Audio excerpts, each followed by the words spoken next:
Николай Есполұлы Жұмағалиев, Металл Азу лақабатымен танымал қазақстандық каннибалистік сериялық өлтіруші. Жұмағалиев сол кездегі Астана, Алматы маңындағы Ұзынағаш қаласында дүниеге келген. Ол 5 баланың 4-шісі болды және оның балалық шағы барлық есептер бойынша мүлдем қалыпты өтті. Теміржол мектебін оқып, Самарқанд пен Отардағы химиялық қорғаныс корпусында міндетті әскери борышын өтеген. 1973 жылы Қазақ университетіне түсуге де, жүргізушілікке де құжат тапсырады. Бірақ екеуінен де өтпей қалады. Осы екі сәтсіздіктен кейін ол Орал, Сібір, Мурманск қалаларын аралап, түрлі жұмыстар атқарады. Физикалық тұрғыдан қалыпты адам болып саналғанымен, жұдырықтасу нәтижесінде алдыңғы тістері сынып, оны ақ металдан жасалған протездерге ауыстырған және әрқашан қырынған, жақсы киінген. Әйелдермен сөйлесу, жыныстық қатынасқа түсуде қиындықтар болмаған. 1977 жылы Ұзынағашқа оралып, өрт сөндіруші болып жұмысқа орналасады. Көп ұзамай оған жыныстық жолмен берілетін екі ауру, мерез бен трихомониаз диагнозы қойылады. Бұл аурулар Жұмағалиевті жалпы әйелдерді кінәлап,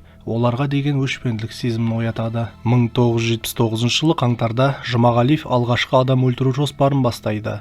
Ол Ұзынағаш пен Майбұлақ арасындағы жолдың жиегінде жалғыз келе жатқан әйелді таңдап алып, оған арт жағынан жақындайды. Ол артқа бұрылғанда оны ұстап алып, жол жиегіне сүйреп апарып зорлаған және оның тамағын кесіп тастайды. Мәйітті шешіндіріп, кеудесін, мүшелерін кесіп алып, сөмкеге салып, үйіне алып кетеді. Ол етін пісіріп жейді. Жантүршігерлік кісі өлтіру фактісі бойынша қылмыстық іс қозғалғанымен ақыры жабылады. Жұмағалиев келесі жарты жыл ішінде тағы 5 әйелді өлтіреді. Бірақ 21 тамызда мас күйінде төбелес кезінде өрт сөндіруші әріптесін атып тастайды. Тізбектелген кісі өлтірулерден бейхабар полиция Жұмағалиевті қасақана өлтіргені үшін қамауға алады. Бірақ Мәскеудегі Сербский институтында шизофрения диагнозы қойылғаннан кейін ол есінен танып қалғандықтан кінәсіз деп танылады. Жұмағалиев 1 жылдан кейін босатылып, Ұзынағашқа қайтып оралып, тағы 3 әйелді өлтіріп, олардың етін бейтаныс достарына асханада берген. Содан кейін Жұмағалиев қонақ отырған бөлмеде құрбысын өлтіріп, оны балтамен бөлшектеп тастаған. Олар қашып кетіп, полицияға хабарлаған. Офицерлер Жұмағалиевтің мәйітті бұзып жатқанын көргенде, Жұмағалиев қашып кетеді. Алайда ол келесі күні туысқанының үйінде ұсталады. Жұмағалиев қамауда отырғанда әйелдерді өлтіргенін мойындап, олардың жезөкшелікпен айналысатынын және олардан әлемді тазартқысы келетінін айтқан. Ол 1981 жылы 3 желтоқсанда сотталып, тағы да есінен танып қалады. Жұмағалиев 1989 жылы 29 тамызда басқа психиатриялық мекемеге жеткізілген кезде қамаудан қашып кеткен. Ол Қырғызстанға жол тартып, тауда жасырынып, жабайы дәрілік өсімдіктерді азық-түлікке саудалаған. Полицияның іздестіруінде жүргенін білген ол досына хабарласып, полицияны Жұмағалиевтің әлі Мәскеуде екеніне сендіру үшін Мәскеуден Жұмағалиевтің отбасына хат жолдауға көндіреді. Хатта Жұмағалиевтің Мәскеуде әйелдер көп болғандықтан, отбасын ешкім сағынбайтындықтан, үйге қайтпаймын деп сендірумен аяқталады. Бұл ақпаратты Куранск газеті алып, Жұмағалиевті Алматы қаласында және оның маңайында көрген адамдар туралы хабарлайды. Билік дүрбелеңді болдырмау үшін бұл ақпаратты көпшілік алдында жоққа шығарады.